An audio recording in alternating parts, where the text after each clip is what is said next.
Hello and welcome to the Rare Record Room. I've been collecting vinyl for around 40 years now. I was buying records in the late 1970s and during the 80s through to the 90s and beyond, when records were no longer in vogue and proved rather difficult to find. My collection is mostly guitar-based music from the 50s through to the 90s, covering rock and roll, through rhythm and blues, beat, psychedelia, rock, soul, funk, punk and new wave, pop and Britpop. It comprises around 2,500 records, mostly LPs, although there's a few hundred 7-inch singles, EPs and 12-inch singles. Most original pressings or unusual versions, and my aim in these videos is to show some of the more interesting that I have, or at least the ones I find interesting. If you do too, please feel free to hit the like button and check out my other videos.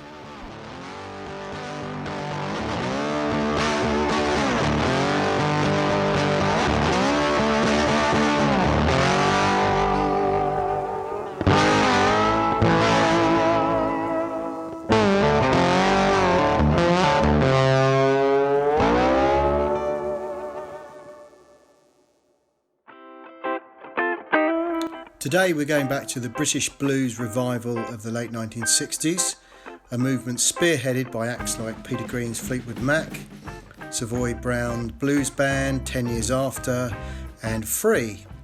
The South London-based group the Brunning Sunflower Blues Band is one of the lesser-known artists in this genre, and despite a lack of commercial success, they nevertheless recorded a quartet of credible LPs, all of which are now pretty scarce, and several band members of theirs went on to make significant contributions to more familiar and more memorable acts from the era.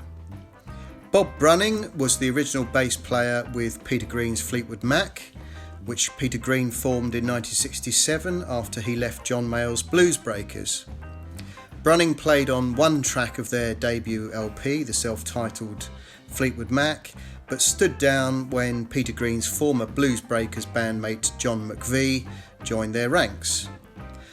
Brunning joined another fledgling blues band called Savoy Brown, which included the boogie-woogie pianist Bob Hall, known as Big Sunflower, who had formerly played with the pioneering blues band the Groundhogs in the early 60s.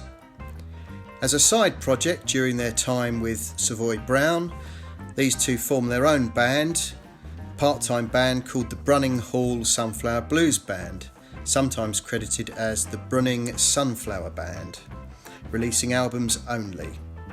They were signed to the budget record label Saga, who had broken the pricing monopoly of the major companies in the UK by issuing LPs at reduced prices through major outlets.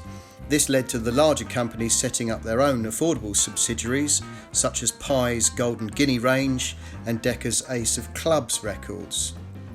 The first Brunning LP was called Bullen Street Blues, released in 1968.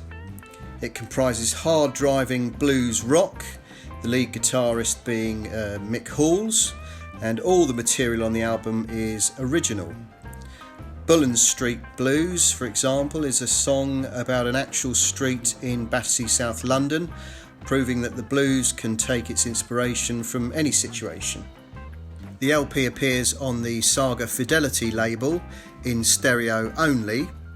The label states "Made in England" with an all rights reserved notice printed just above the spindle hole.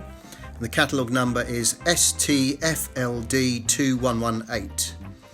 It comes in a die-cut paper sleeve with a polythene lining bag. Both flip-back and non-flip-back sleeves were manufactured simultaneously, as shown here. Both construction types are laminated with Clarifoil and are printed by St James's Press. Note that the flip-back version here has been stamped as deleted, likely by the record store acting on behalf of the company. This would be due to poor sales, whereby it could be sold at an even cheaper price in a bargain bin or such like. The spine displays the LP title, the record company name, the catalogue number, but not the artist's name. In the current price guide, this is valued for a mint copy at £30. Despite gaining exposure on Mike Raven's Radio 1 Blues programme, the LP was not a commercial hit, although Bob Hall was simultaneously experiencing a moderate degree of success with the band Savoy Brown, whom Bob Brunning had since left to work full-time as a teacher. Their follow-up album, Trackside Blues, came out in 1969, with guitarist Peter Green guesting on several tracks in place of Mick Halls. Due to contractual agreements, he was not officially credited, although the sleeve notes pretty much give the game away. As with their first LP, all songs were originals by the band members, or at least traditional songs arranged by the group. Trackside Blues is on the Saga Eros label and is in stereo only under the catalogue number Eros 8132. The label states made in England, with an all rights reserved notice printed just above the spindle hole. This one comes in a non-die cut company sleeve with text and Saga logo printed in blue.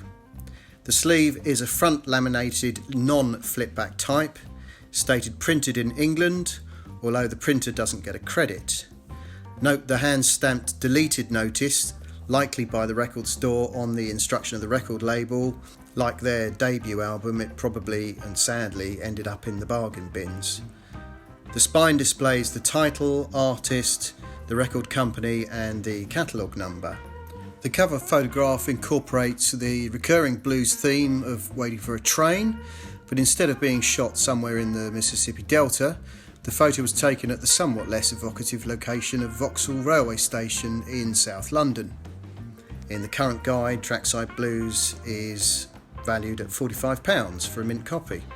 As mentioned, the album Trackside Blues was not a great seller, even being deleted. But undaunted, the band recorded one more album for Saga in a similar vein, entitled I Wish You Would, released in 1970, before moving to the lesser-known Gemini label in 1971 for their final album, which was self-titled. The last two LPs are the most scarce of their recordings and are valued at £75 and £120 respectively. Bob Brunning focused on his teaching career, but Bob Hall stayed in music, forming the band Rocket 88 with Rolling Stone pianist Ian Stewart. This was a somewhat transient group, but included several major stars at one time or another, including Alexis Corner, Jack Bruce, Charlie Watts, Chris Farlow and Zoot Money. This concludes my brief synopsis of the career of the Brunning Hall Sunflower Band. That's your lot for this episode. I hope you enjoyed the content. If you did like the video, please make sure you subscribe for more. Thanks for watching. See you next time.